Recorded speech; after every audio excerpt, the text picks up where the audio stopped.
પૂર્વ કચ્છ એસઓજીની ટીમે ચોપડવા નજીક પ્લાય કંપનીમાં લઈ જવાતો ચોરાવ નીમ કોટેડ યુરિયા ખાતરની 160 બોરી સાથે 2 શખ્સોને પકડી પાડ્યા. 16.52 લાખનો મુદ્દામાલ કબજે.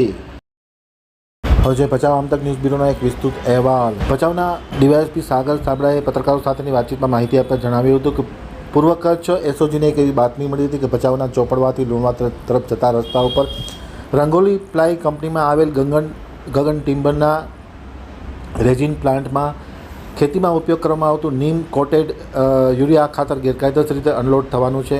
આ બાતમીના આધારે તે જગ્યાએ એસઓજીએ દરોડો પાડી તપાસ કરતા ભચાઉના સીતારામપુરમાં રહેતા ઇમરાન રમજુભાઈ રાયમા અને નવી ભચાઉમાં રહેતા ચંદ્રેશ પ્રભુલાલ ઠક્કરના કબજામાંથી 2 જીપમાં લોડ થયેલી નીમ કોટેડ યુરિયાની બોરીઓના આધાર પુરાવા માંગતા પુરાવા બિલ ન હોવાના કારણે ચોરીને છળ કપટથી આ ખાતર મેળવ્યું હોવાથી ₹45,640ની કિંમતના નીમ કોટેડ યુરિયાની 160 બોરી સાથે ચંદ્રેશ અને ઇમરાનની અટક કરી 2 જીપ અને 2 મોબાઈલ સહિત 16.52 લાખની કિંમતનો મુદ્દામાલ જપ્ત કર્યો હતો. ખાતર મંગાવનાર ભચાઉના ભવાનીપુર રહેતા પ્રકાશ પદ્મભાઈ પટેલ, ગગન ટિમ્બરના રેઝિન પ્લાન્ટનો માણસ રફીકભાઈ અને નીમ કોટેડ યુરિયા ખાતર મોકલનાર હળવદના શિવ એગ્રો એન્ડ ફર્ટિલાઇઝરના સંચાલકને પકડવાના બાકી હોય તેઓની ધરપકડ કરવા માટેની કામગીરી હાથ ધરવામાં આવી છે.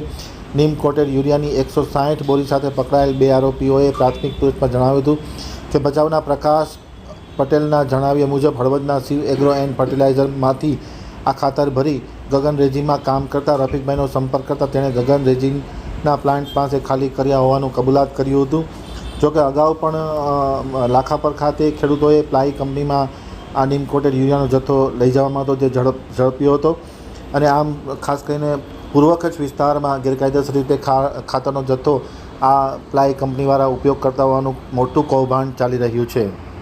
માનનીય border range IGP Shri Chirag Kodiya સાહેબ તથા પૂર્વ કચ્છ ગાંધીધામ પોલીસ અધિક્ષક શ્રી સાગર લાલમાર સાહેબની સૂચના અન્વયે એસઓજીની ટીમ જ્યારે પેટ્રોલિંગમાં હતી ત્યારે ભચાઉ વિસ્તારના ચોપરવા લુણવા રોડ ઉપર રંગોલી પ્લાય કંપનીના ગગન ટિમ્બરના રેઝિન પ્લાન્ટની બાજુમાં ખેતીમાં વાપરવામાં આવતું નીમ કોટેડ યુરિયા ખાતર જે ગેરકાયદેસર રીતે ત્યાં 2 પિકઅપ ગાડીમાં હતું અને જે અનલોડ થવાનું હતું તેની બાતમીના આધારે સ્થળ ઉપર તપાસ કરતાં એસઓજીની ટીમને કુલ 45 કિલોની 160 નીમ કોટેડ યુરિયા ખાતરની બોરીઓ જેની કિંમત ₹42,000 થાય છે, જેમાં બિલ કોઈ આધાર પુરાવા રજૂ ન કરતા સ્થળ ઉપર હાજર ઇમરાન રાયમા તથા ચંદ્રેશ ઠક્કરની 2ની અટકાયત કરવામાં આવેલ છે અને તમામ મુદ્દામાલ કબજે કરવામાં આવેલ છે અને હાલ આગળની તપાસ આ બાબતે ચાલી રહી છે. સર, ખાસ કરીને વાત કરીએ એનામાં જેમને મંગાવ્યું હતું રફીક